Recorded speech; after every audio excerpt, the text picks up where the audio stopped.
since it's going to be us four. Anyway, so my name is Stephanie Arnsdorf. I'm a local financial planner.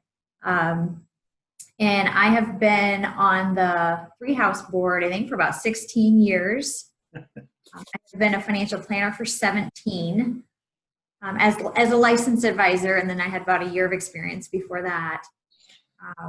And then just to give you guys a little bit of a background on me, I've got my certified financial planner designation, so that's why I call myself a financial planner instead of a financial advisor.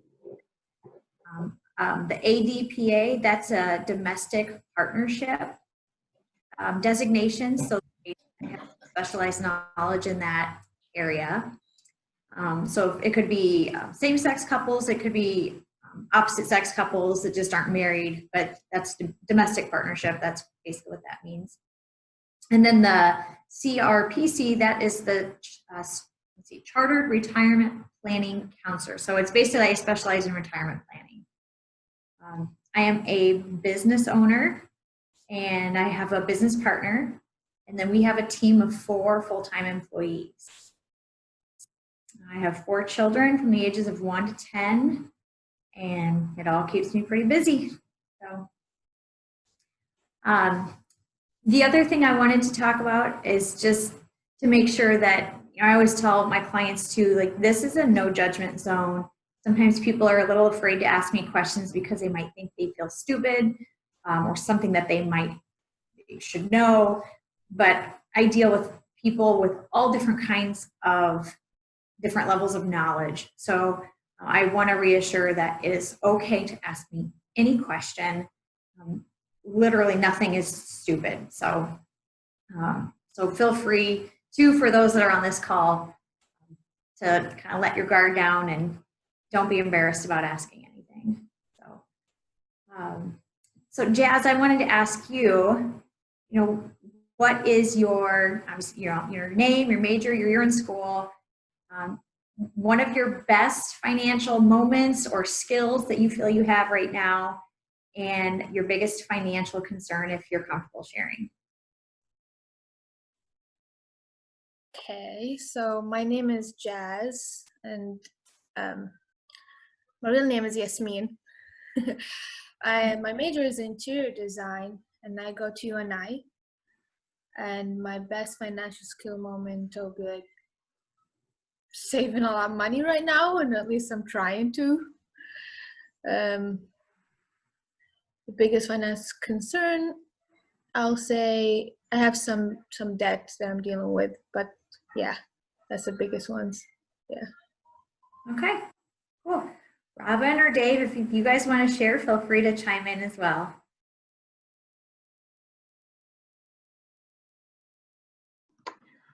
Sure. My name is Robin. I use she, her pronouns, and I'm on staff with Three House and the Lutheran Campus Ministry, and I'm really excited, Stephanie, that you are here.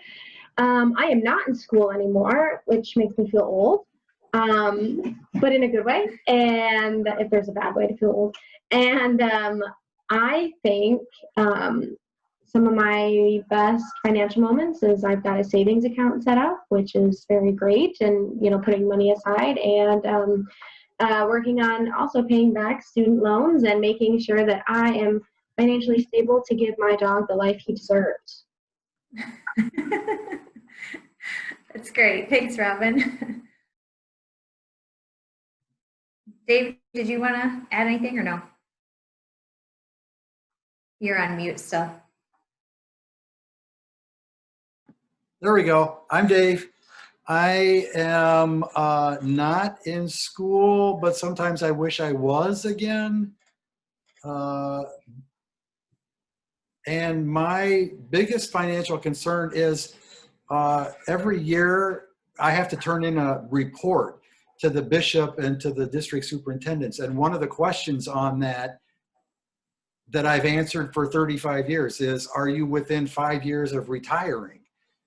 And if so, when do you predict? And I've always thought, no, that's a long way off. And my age now makes it so that I'm within 5 years of being able to retire. I don't have to retire, but I'm within 5 years of being able to retire. And I'm thinking about that. I wanted so financially, have we prepared the way we should have?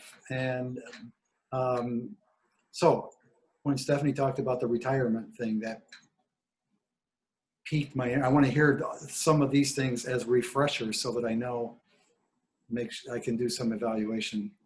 And the best financial skill is paying off credit cards instead of just carrying the credit forward. Oh, we can just use the credit card.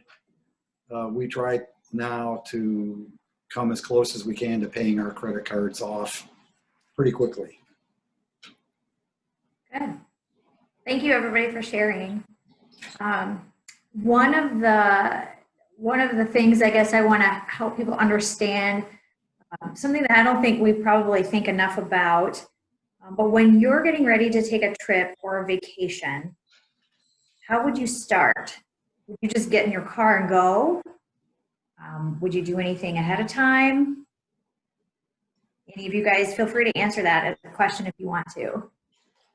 I mean, for me, I will check like how much money I have and if I can afford going, and where am I going? If I'm staying somewhere that costs money, if I'm renting a car. I don't have a car at the moment, so that's another thing. Okay. So all these things will, I'll think You about probably do some planning ahead, right? Yeah. Yeah, so I don't know if anybody's ever heard the term people don't fail, they fail to plan. That's basically kind of where I come in, is I help them figure out what do they need to think about so that they can plan.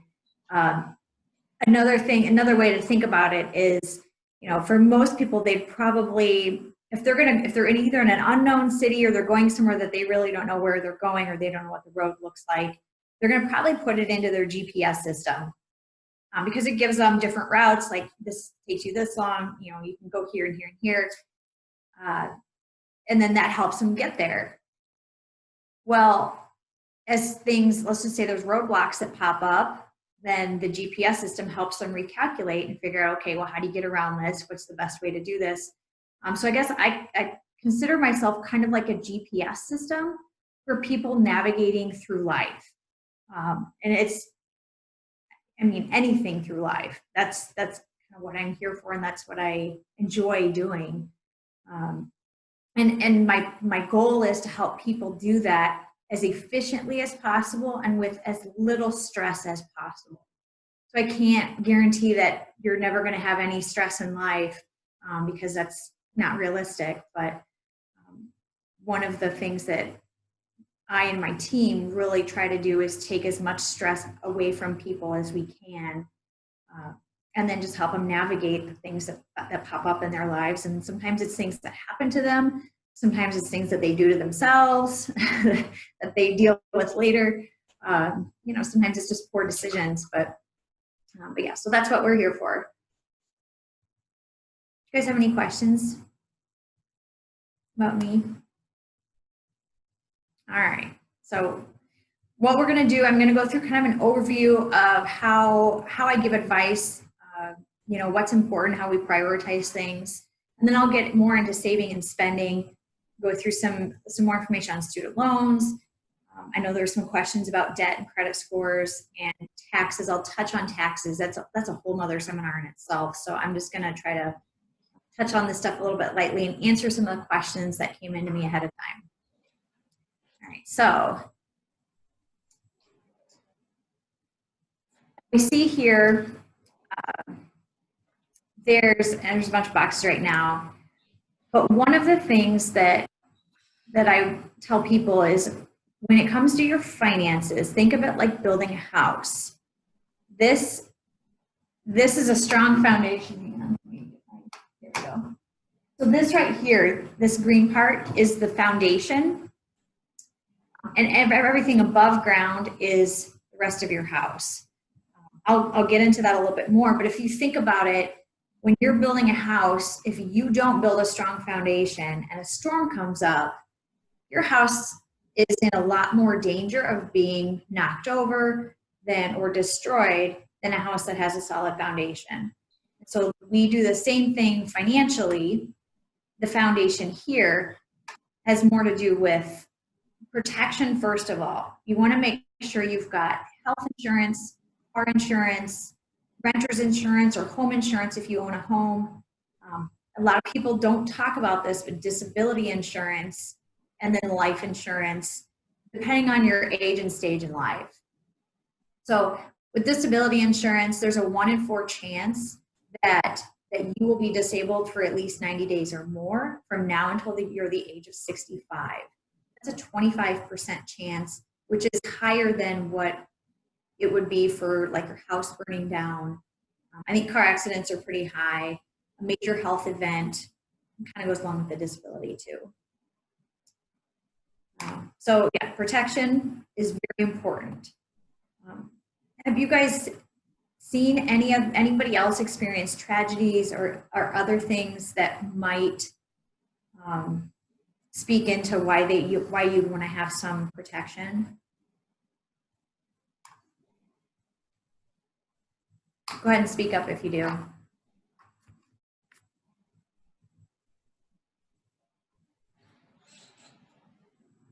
I know that a lot of people, they go through like a medical situation and then they end up with a lot of debt, but I didn't experience that in a personal level with anyone that I know, but I know that's a big problem here. And they end up homeless because they have some sickness happen to them, or like, yeah, and they can't afford it. Yeah. Dave, were you going to say something too? Well, yes, I was thinking about people that have planned like to go to college and had just enough money,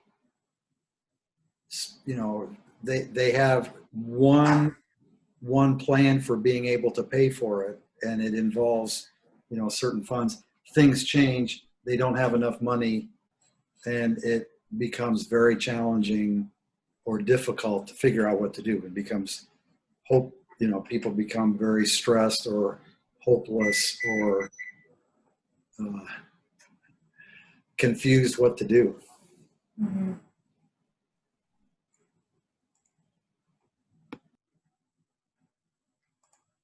Yeah, and in my career, I see all kinds of things. Disability, it's just surprising how much a back injury can affect your ability to earn an income, because you can't sit for too long, you can't stand for too long. Driving long periods of time is not usually very good either. So injuries really limit people. Life, it's like death of a loved one might affect your ability to work. Whether it's a spouse or a child or maybe a close family member. So a lot of times people don't necessarily account for that kind of stuff. And then health, there's so many different health issues that people experience. So that's why we also recommend an emergency fund. Some of the other reasons why you might have an emergency fund, if you have a job loss, we saw that with COVID this last year. There's so many people that are only a month away from bankruptcy. So having an emergency fund, we usually say at least 6 months of your expenses once you're into like the adulthood stage. But for college students, I would say $500 to maybe $1,000 would be a great emergency fund, because it could cover a car repair, kind of a small health event, something that might come up. And you can start an emergency fund. We usually say start with bank savings or something that you can access to, but it's not so easily accessed that you're going to spend it for something that's not an emergency. This could be a health savings account. So if you have a high deductible health insurance plan while you're working, and you can save into a health savings account, there's tax benefits with that too, but that's also a great place to store up some emergency funds. Or conservative investments, but that is usually, we would consider that like the third tier. So that something that you probably wouldn't access right away, but that's like your 5th and 6th month of your emergency fund. And then there's other people that don't feel comfortable unless they have a whole year saved in an emergency fund. So once you're getting into your career or out of college, then we would probably say 6 months is ideal.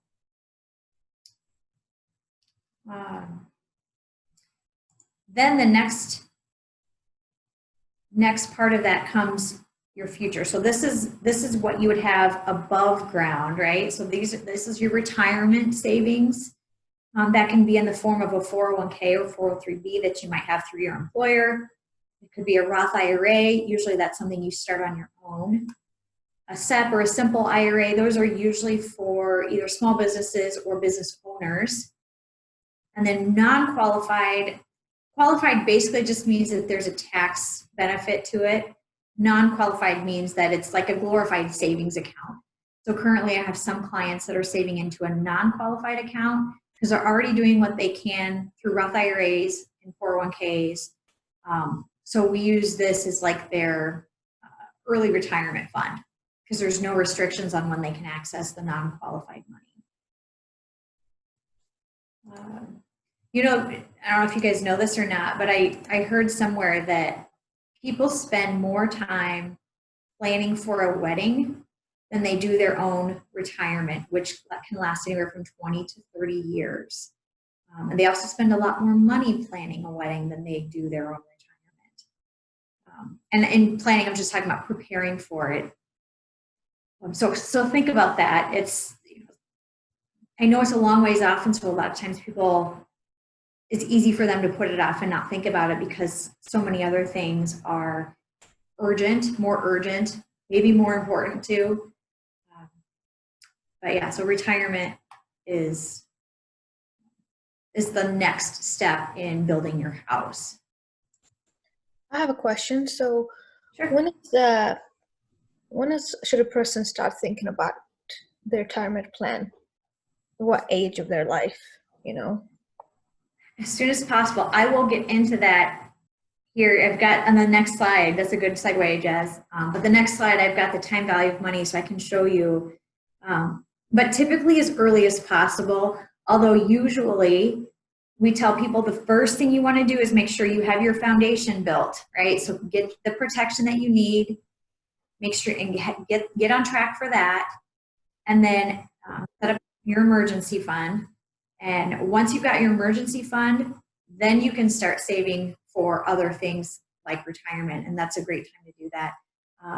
But that, with the protection, the emergency fund in there is also getting your debt paid down too. So that you're not paying on credit card debt and then also trying to save for retirement. If you can do it where you can really get focused on your debt and get on track that way, then get the retirement started, then that's ideal. And student loans, depending on how long it's going to take you to pay them off, I don't know, it varies. You know, Dave Ramsey would say that, no, just get all of your debt paid off first, then start saving retirement. But for some people, that won't be until they're 40 years old. And so many times I see people start down that program and they get a couple debts paid off and they have been restricting themselves so much that they go out and they splurge. It's like, oh, great, I got the car loan paid off. Now I'm going to go get a different car. It's like, no, that's not right. So a lot of it just depends on the people that we're dealing with. But typically, you know, if you're on track to get certain things paid off and making sure that you've got the protection, the emergency fund already established, then is a good time to start looking at retirement. And then the other goals that would be like legacy. So this, for a lot of people, this is when they get older, they maybe want to leave a legacy to certain organizations or maybe to their children or family. Start saving for their kids' college. And then this is also where some of those lifestyle purchases come in.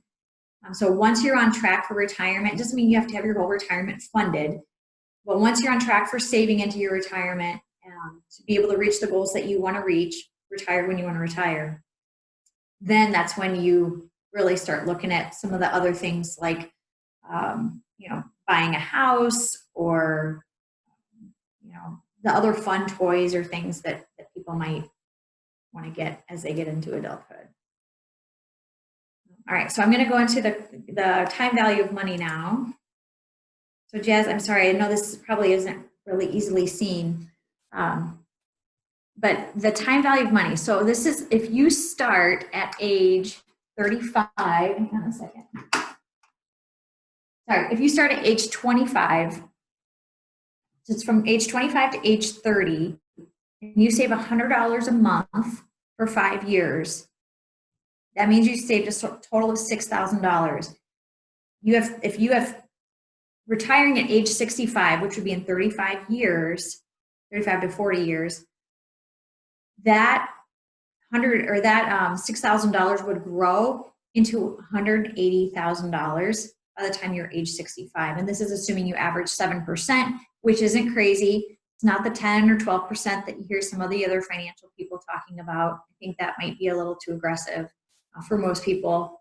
And we just aren't seeing consistent returns, even with the more aggressive diversified models. So anyways, that, and then just saying at age 30, let's say you bump that up and started saving $200 a month, and then at 35 to 40, you're saving $600 a month, 40 to 45, so you can kind of see the different progression from here. Hang on, let me go back. There we go. So 25 all the way up to 65. So at the end of it, you would have contributed $594,000 total. And with a 7% average rate of return, you would have $1.785 million. That at a 3% withdrawal rate would give you $53,500 per year at age 65. But don't forget about inflation, because $53,000 today is not the same as $53,000 in 40 years. So if you look at inflation averaging historically about 3% per year, if you had 1.785 million and you're able to generate $53,000 a year of income, in today's dollars, that would be like $16,500. So to make this a little bit easier, I rounded up on the numbers down here, and so I figured out, so if you have $20,000 a year now, that would equal $65,000 a year in 40 years, which means you would need $2.17 million just to generate what $20,000 feels like now. So for most people, let's say take that times 3, that's $60,000 a year. That's a pretty decent amount of money now. It could certainly give you a comfortable, not real extravagant, but comfortable lifestyle. Then you would need over $6 million. So Jazz, to answer your question, the earliest that you can start, the best, because the more time you have to generate that rate of return, the less money you have to put in to actually get there. Do you guys have any questions on that?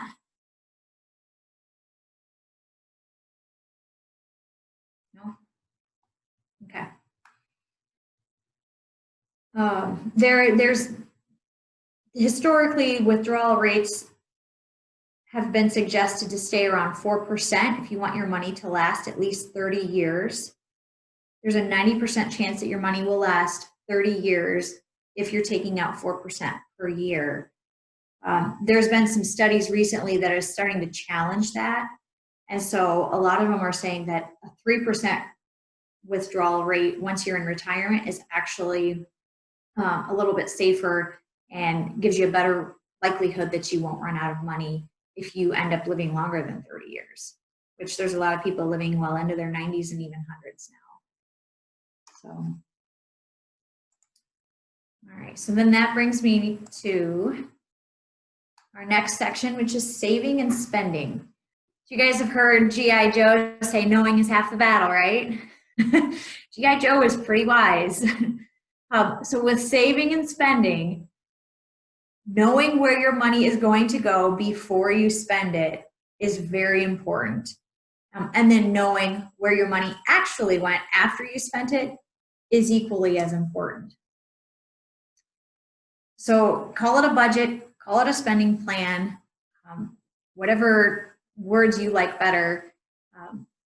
I'll just use budget here. I know it's kind of a 4-letter word in some cases, but so the one thing that I want you to take away from this is the less money you make, the less you can afford to make mistakes with that money. So it's very important that you're as efficient as you possibly can be, especially if you're not making a real extravagant income. The very basic math says that your income should be greater than or equal to your expenses.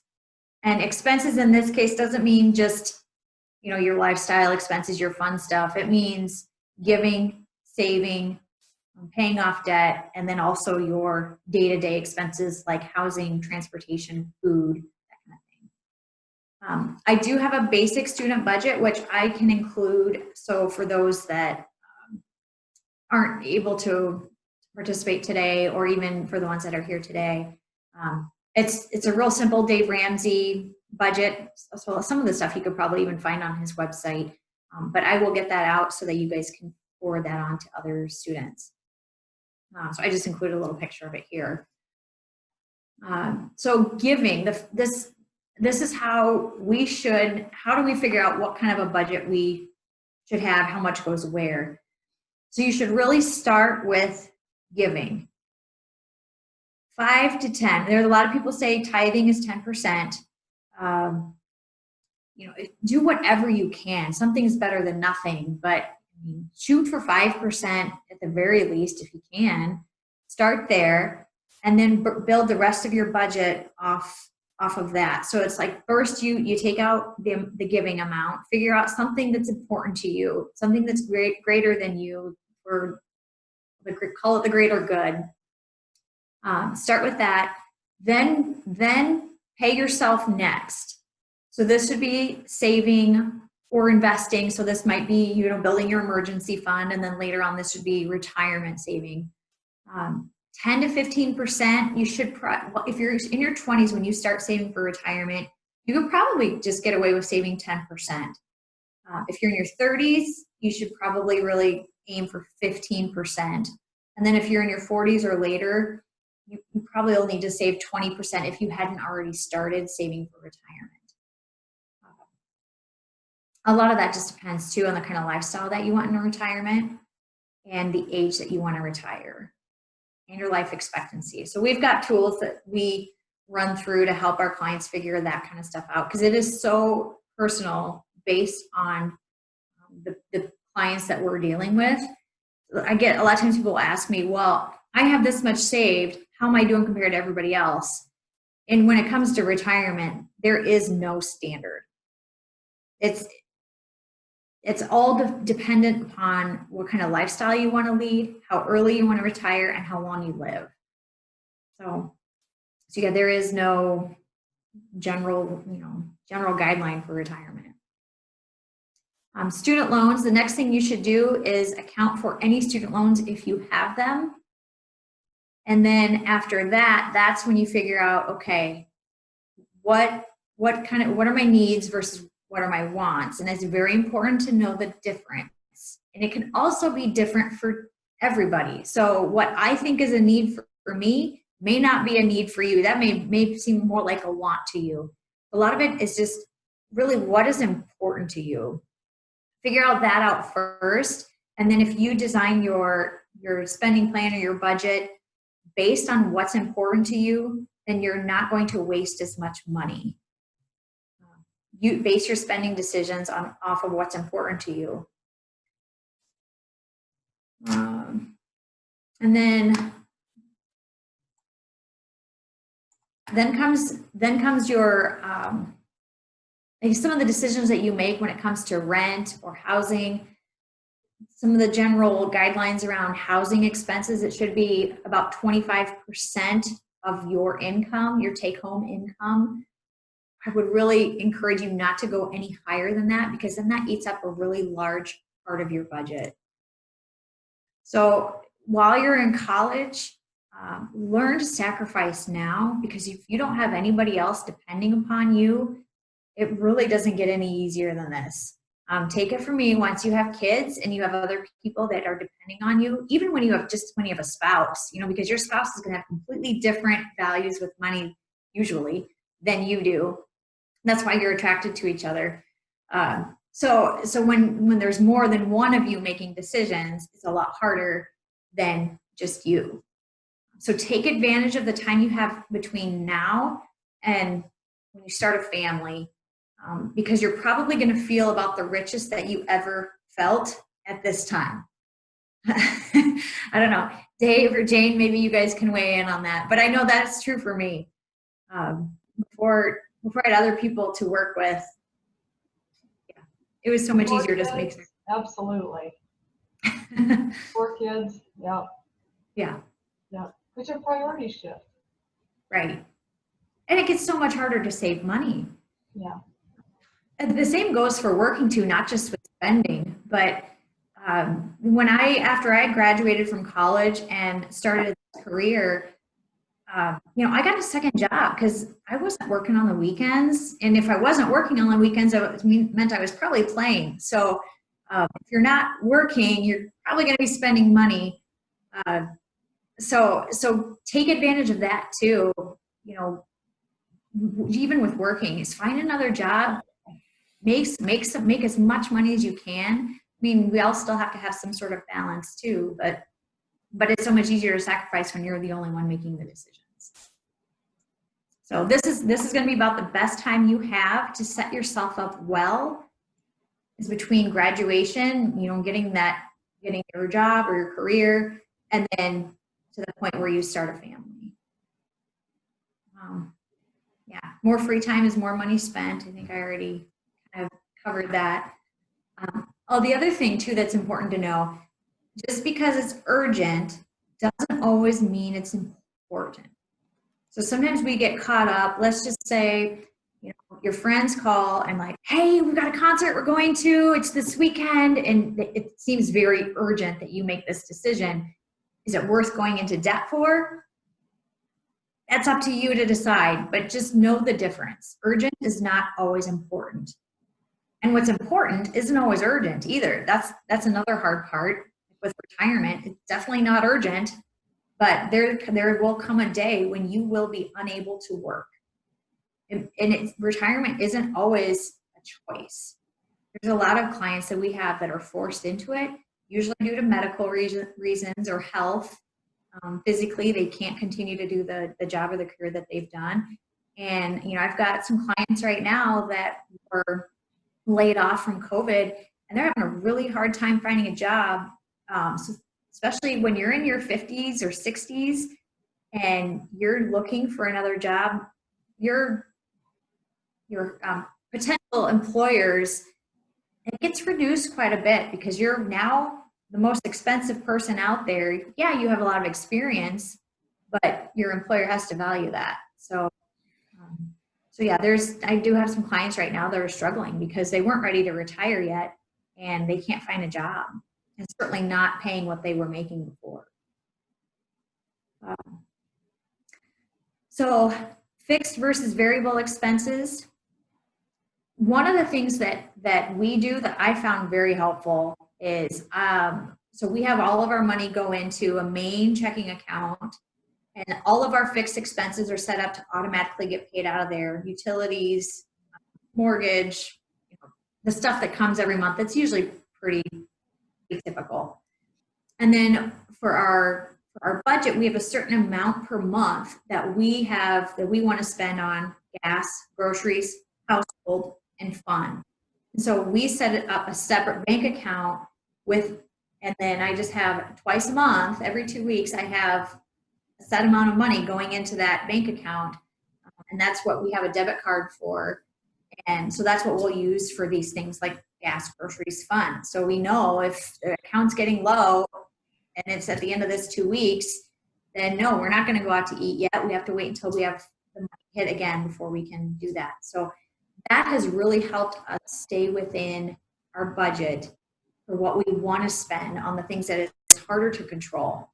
And then you're not constantly trying to go back and figure out in the midst of your mortgage and your utilities and your cell phone bill, like you're not trying to sort through all of it. It's kind of like you have one separate account that you can spend down to nothing every 2 weeks or every week. Do it however you need to, but that's been really helpful for us. I know there's a question about living on student loans. Like, well, what do we do? How do we budget if we're living on student loans?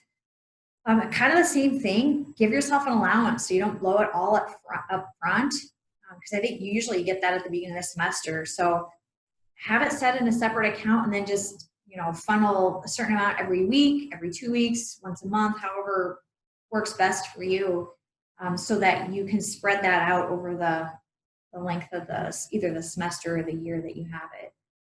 And then also just be really thrifty, because when you're living on debt, I mean, ideally you really shouldn't be spending a lot of extra money. I'll get into that a little bit next here, but about what it really costs you if you're going to spend that money now. By the time you get it paid back, what is the true cost to you? So if you're living on student loans, just be as thrifty as possible and try not to do a whole lot of extra stuff. If there's any way that you can get creative and earn some income, that would be even better. That's not always possible, but try to think outside the box. All right, so does anybody know what the key to almost everything in life is? Anybody want to try to figure this out?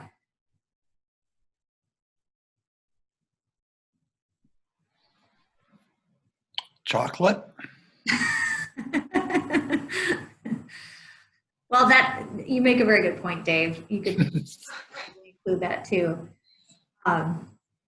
So what I believe the key to almost everything in life is balance.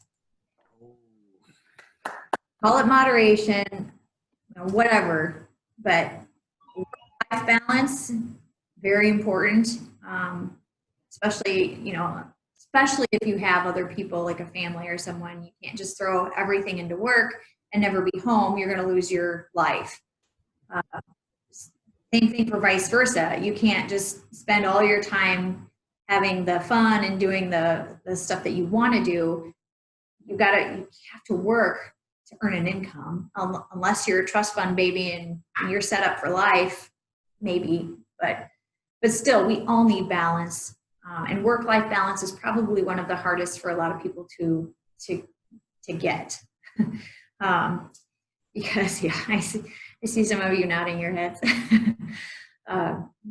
Because it is so easy to get thrown into a much larger work portion of your life, especially if what you do is a passion for you. So if what you do has meaning to you and it fulfills you, then it can be very easy to get lost in your work. This goes for spending and saving. Call it fun now, fun later. You can't have all your fun now, because then you won't be able to have any fun later. And vice versa. You can't have all of your fun later because you may not make it to later. So find a balance between spending and saving. It's not realistic for us to save everything we can or take every dollar we have and put it towards debt. Because you're just going to run out of steam, and then you're going to splurge, and you're going to end up being worse off than where you would have been if you would have found kind of a happy medium in there. This is true for investing. So we need to find balance when we're investing for tax purposes. There's different tax treatments for the different types of investments that we can do. So we help people find balance with that. And then also within the allocation. So for example, stocks and bonds. Or different types of stocks, whether it's large companies or small companies or international companies. You should have some sort of a balance in between all of those as well. And then this is also key for our physical health. Dave, sorry, but we can't eat all the chocolate that we want. Otherwise, we're going to be sick, and probably our waistline isn't going to really like us. So physical health, eating, drinking, exercise, we need balance in everything. Sleeping, yes, good one, Jane, thank you. That's something some of us still have a little bit more to learn. But, yeah, any questions so far? Before we go on to student loans? All right, here we go. So student loans, there are different types of student loans. There's federal loans, direct, and plus loans are kind of like federal loans, kind of not. And then there's private loans. So the one thing that I'm a little leery of is some of the government programs that promising forgiveness years and years and years down the road, or you have certain loopholes that you need to jump through. Just be careful not to bank your college decisions or student loan decisions on those programs, because if those programs don't change, it's very likely that you will. I've seen people go into teaching, and for example, they'll get loans forgiven if they teach in a low-income school for so many years. Well, they enter their first year of teaching and they hate it and they can't stand it and it's too hard. And so they end up getting out of that and going to something else completely. Well, now all of that debt that they thought was going to be forgiven is not. So just be really careful not to base loan decisions on future forgiveness. So federal loans, typically they don't require credit scores. You don't have to make payments until 6 months after graduation or until you drop out, so keep that in mind. They have better interest rates and they have more flexible repayment plans. But federal loans are typically limited. So you can't take out all of your loans in like a subsidized or an unsubsidized loan, for example. Subsidized loans, those do not accrue interest while you are in school. So if you're going to get a loan for college, that is the best kind of loan to start with, direct subsidized loans. The direct unsubsidized loans, those start accruing interest immediately. You don't have to pay it right away, but you take a, say, $3,000 or $4,000 loan now, by the time you graduate, it's going to be a lot more than that if you don't pay that interest as you go. Plus loans, you can get those for graduates or parents can take plus loans. Usually credit scores are considered. So if you have any real big uh-ohs on your credit, in your credit history, then you could be denied for a plus loan. Usually they have a little higher interest than the direct loans. Some of them will have loan fees, but they are also unlimited. So we always caution parents to be very, very careful with the Parent Plus loans. Payments start immediately, but you can defer those until after graduation or hopefully not a dropout. And interest does start accruing immediately on plus loans too. Private loans, those you need a credit score for. And if you don't have enough credit history, then they may require you to have a cosigner. Be very, very careful about co-signing anything, because that's the quickest way for you to ruin any sort of relationship is to co-sign a loan with somebody or to ask somebody to co-sign a loan for you. Because the one thing in life that is certain is things change. Private loans, usually you have to show proof of income so that they'll know that you'll be able to pay them back. And then they have different repayment terms, although not typically as flexible. So usually when you get a private loan, the repayment plan is already set up in advance. So they're not quite as flexible there. We usually tell people your total student loans really should not be more than your starting career salary. If it is, I would strongly consider you to reconsider either how you're paying for college, or because the last thing you want to do is have to be paying your student loans over a 25-year period. It is going to severely affect your ability to save for retirement. It's just your lifestyle well into adulthood, because some of these repayment options, they can be almost a mortgage payment in itself if you borrow too much. So we usually encourage people to get those paid off in 10 years. So if you borrow $40,000, and assuming it's 6% interest, I know some of the interest rates are lower now, but 6% interest over a 20-year time frame, you're looking at about $287 a month that you have to pay over 20 years. So you're going to end up paying almost $69,000 for that $40,000 that you borrowed. If you paid over 10 years, you're going to pay over $400 a month in payments. The payback is still $53,000, but at least then you have it done in 10 years, and then you can kind of get on with life. So one of the things to know about student loans is be really careful, because in bankruptcy, they are not forgiven or waived. You cannot get rid of student loans unless you die or unless you're disabled.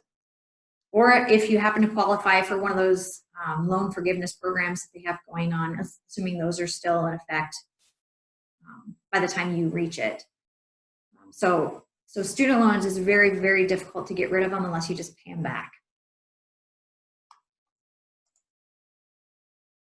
All right, any questions on student loans before I go on to debt and credit scores? How do you counsel students about the amount of student loans to take out? What's your best advice for them? Because I often hear of students who say, well, they'll give me X amount of dollars, so I'm just going to take it and use it. But how do we get them to understand that whatever you borrow, you also have to pay back? Oh, that's a good question.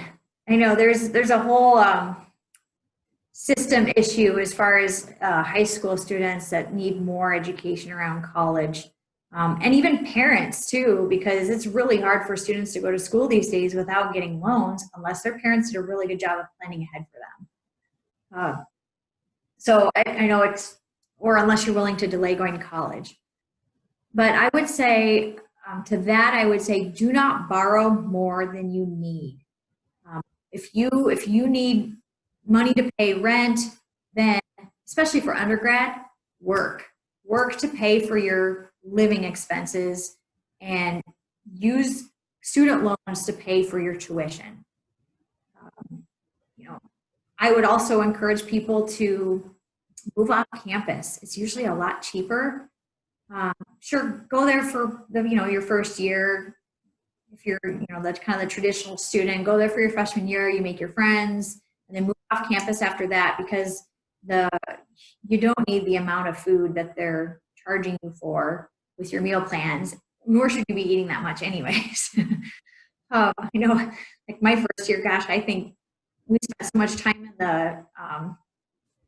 the cafeterias or whatever, just because it's like, well, we wanted to get our money's worth. Well, geez, then we were buying bigger clothes, so it really didn't help.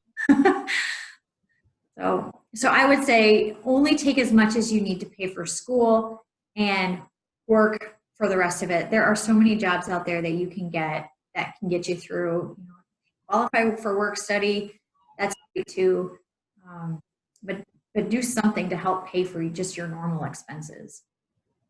So here's a good example, I guess, Jane, for that too, is for using debt. So let's just say maybe it's, I want to be careful with using studying abroad or, we want to be careful with paying for experiences with debt. I know that there are certain cases where it may be important. That might be one of the things, and I'm sure that there's a ton of people that studied abroad that are so glad that they did it and it was worth it.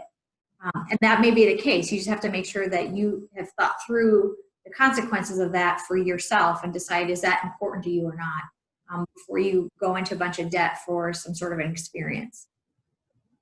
And also if it's going to help you with your career, keep that in mind too.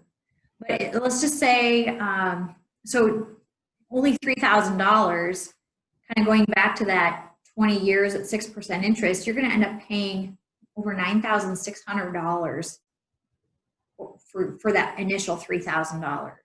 So you're paying more than triple what it originally cost you. And is it worth it?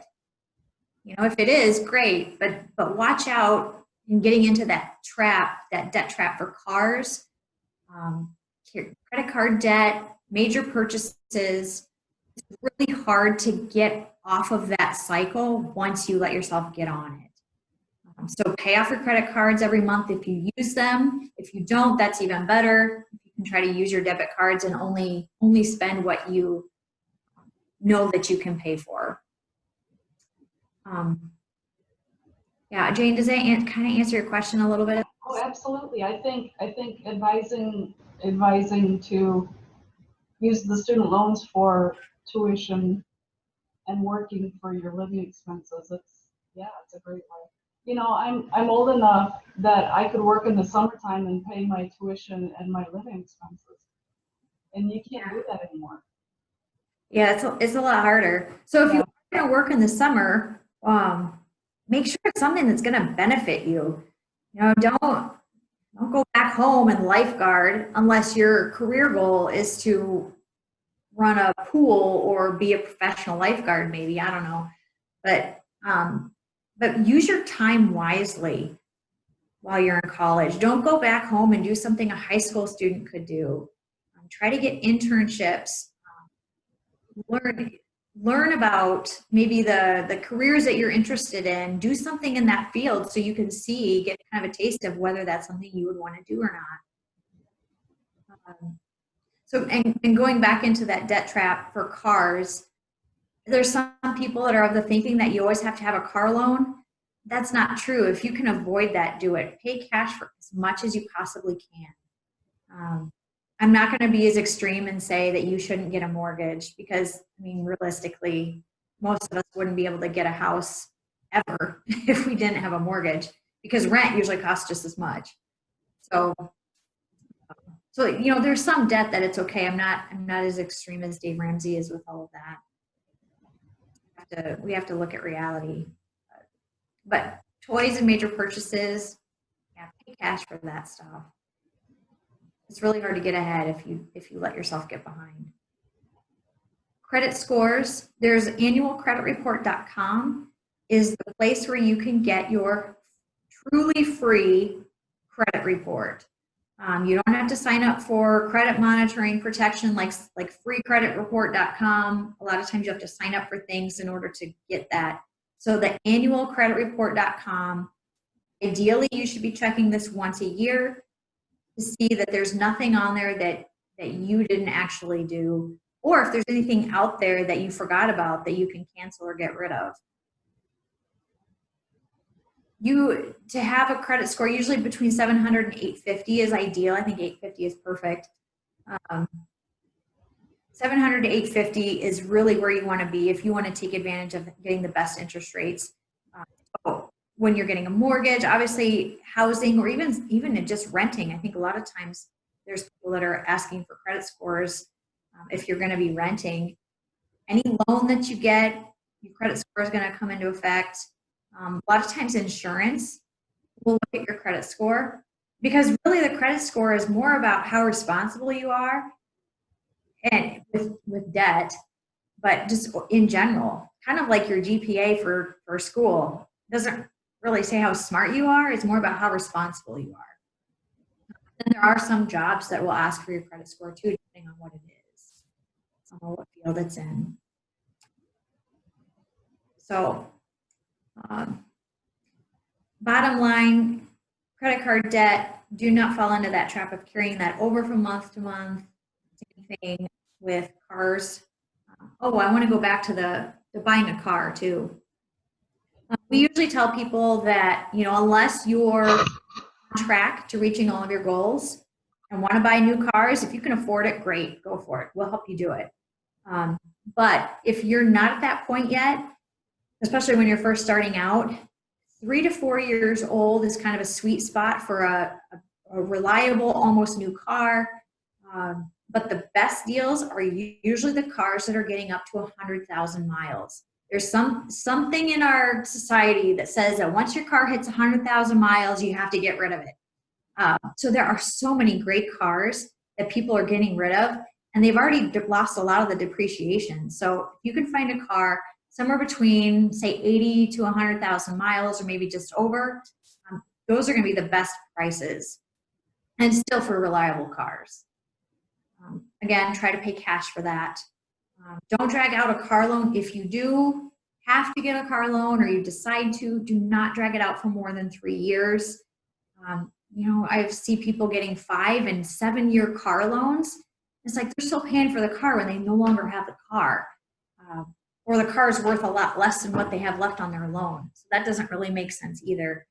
Try to get that car loan down to as short of a time frame as you can, because you really want to try to get ahead of that so you don't have to do car loans. Let's see. What if somebody has to have a car loan, what kind of an interest rate should they be looking at? As low as possible. Yeah. So there's, I think usually car loans, if you have good credit, you can get pretty good interest rates for car loans. You know, sometimes they'll run specials, 0%. If they're going to do that, just be very careful about getting it paid off before the 0% runs out. And this is true for anything. Because if you still have a debt, when that 0% runs out, usually what happens is they will go back and charge you all of the interest that you were getting for 0% if it's not paid off before that 0% ends. So I see this a lot with furniture. People will get, you know, buy a new living room set or bedroom set, and it'll be 0% for 6 months. If you're going to do that, make sure it's paid off by 5 months so that there is no question. Otherwise, that 0% interest loan, they are now coming back and charging you 20% or higher for the entire length that you had that loan. So that's kind of a trap to watch out for. But otherwise, car loans you can usually get 2 to 4%. And if you own a house and have equity in your home, there's some people that will have a home equity line of credit available to them as kind of another emergency place to get money until they can maybe liquidate investments or figure out how to pay for things. So home equity line of credit, if you own a home and have equity, then that's not a bad place either. If you can itemize, the interest is tax deductible too. It doesn't take care of all the interest, but it helps. How do students find out about what an interest rate is on anything that they're trying to borrow? You have to read the fine print. All of the little teeny tiny letters that some people can't understand. Yeah, you have to go through the terms and conditions, which we're all so used to just clicking OK. I accept the terms and conditions without reading it. Anytime you get a loan, read through everything. Fine print especially, because that's where they'll get you. Or even better, don't take a loan out. You don't have to worry about it. Pay cash. The other thing too I wanted to mention is with all of this, anything financial, don't be an ostrich. Don't stick your head in the sand and just not deal with it because you don't know what you're doing or what you're dealing with. Either learn about it, find someone who does, or deal with it, or like dig into it yourself. So I see a lot of people making some pretty bad financial decisions just because they're not dealing with it, and so it doesn't go away. It only gets worse. So don't be an ostrich. All right. Debt snowball. So if you do have debts, typically what you want to do, pay attention to the interest rates, but look at list out all of your loans. So you start with the smallest loans, list out the amount and the interest rate and the monthly payment. And then do that for all of your debts. Then if you've got a couple loans that are relatively small and one of them has a higher interest rate, then you want to start with that one. Pay that and just put everything you can towards that debt. Pay the minimum payments on everything else, but really attack that first one. Work extra, do whatever you can to get that paid off. Then when that's paid off, let's just say you're putting $200 a month towards it. You take that $200 a month that you were paying towards that and combine it with the $25 a month minimum payment that you were making on the next one, and then you attack that. So then the next one, you'll have $225 a month that you were paying towards that. combine it with the $25 a month that you were putting on that third one. So now you're $250 a month. And that's what they call the debt snowball. But it really helps get the ball rolling. And they say start with the smaller ones first, because then you have some wins pretty quickly. It's a lot less intimidating, just to start with the small ones. You get them paid off quickly. Then if you start with your largest one and like 4 years later you're still paying on it, it can get, just psychologically, it can be hard to continue. So yeah, it's a way of almost rewarding yourself, doing a little bit more instant gratification by getting those small ones paid off first. So, and there's credit counselors out there. So family consumer credit counseling, or consumer credit counseling services. I know there's a place in Waterloo.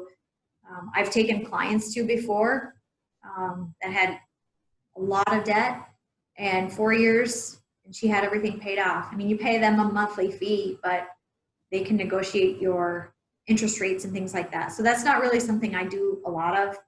Usually I will refer clients to debt counselors if they have a lot of this. But if it's small stuff, it's easy enough, then we can help people kind of set that up at least. You guys have any questions on debt or credit scores? Right, I know we're hitting over an hour here. So our last one that I'll touch on, taxes. Bottom line, taxes affect everything. Investing, there's different types of tax benefited accounts that you can save into. And we have something we call the tax control triangle, which we can help people figure out, okay, do you want to save into tax-free, where you pay taxes now but not later, tax deferred, where you don't pay taxes now but you will later, or kind of the pay-as-you-go taxes. So anyways, that's with investing. Insurance, there's tax benefits for different kinds of insurance.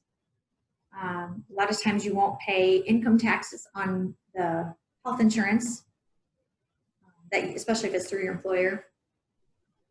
Taxes affect your spending. We have sales taxes that we pay. And then income taxes, which I think is what some of the questions were more about filing income taxes.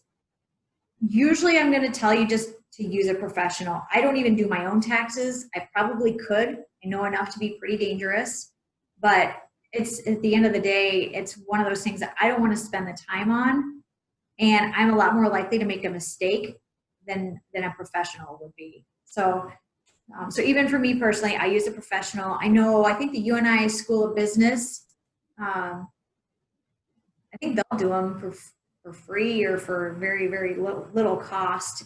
It's a way for them to get experience doing it. So I would say utilize UNI's College of Business, because they'll do them. I know there's certain places, volunteer organizations around town that'll do them for senior citizens. So just be careful of the H&R Block. We haven't had the best experience with them with our clients. There's been a few that we've had to tell how to report something that we shouldn't have to tell them how to report. So typically you're going to end up spending about 20 to 30% of your gross income. So let's just say you get a career job and it's going to pay you $45,000 a year salary. That's your gross income. So then take away 20 to 30% of that for state and federal taxes. Plus then you take more away for payroll taxes. Payroll taxes help pay for Social Security and Medicare. And if you're self-employed, you get to pay double payroll taxes because typically your employer pays payroll taxes and then you pay payroll taxes too if you're the employee. So there's a lot with income taxes. Again, we could probably spend a whole separate seminar just on that. And that's not my wheelhouse. I don't give tax advice, although, like I said, we do a lot of tax strategies, but we still work with tax professionals to help double check our work. So other thing too with taxes is you cannot cheat the system. So don't try and don't neglect it. Again, with taxes, don't be an ostrich and stick your head in the sand. I've seen this too, where somebody just didn't file their taxes for 5 years and now they're having to pay a hefty price for it. So it will come back to haunt you if you try to cheat the system or if you just neglect it. So again, ask somebody who knows if you don't want to spend the time or the energy figuring it out yourself. But we're big proponents of hiring professionals for the things that you don't want to do or probably shouldn't be doing. One thing to remember about taxes too is that if you happen to end up with a big tax bill at the end of the year, the IRS does have a good repayment plan. So sometimes you have something weird that happens in a tax year. You have more income than because you have multiple jobs, and it just adds up and you end up in a funny tax bracket that you're not prepared for. They're really good about setting up payment plans. So don't let that first number that you might be presented with freak you out, because they're really good about that. I don't know if there's any interest to it, but if there is, it's very minimal from what I've seen. They're a lot more willing to work with you if you are proactive about it than if you just ignore it and let them come to you. They're not going to be as nice about it. So. Right.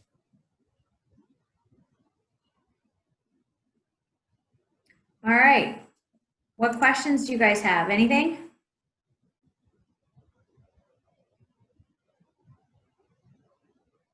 I know this was a lot. We can always do future ones too if there's other things. Like I just touched on a few of them. I didn't really go into too much detail. But for most college students, the things you really need to focus on are the setting up your spending and savings plan, making sure you get your student loans paid off, and then making sure you file your taxes. But the emergency fund is also another reason why you want to have, if you do have a big tax bill at the end of the year, if you have an emergency fund, it's not an emergency. You've got it covered, and then you just work to build up your emergency fund.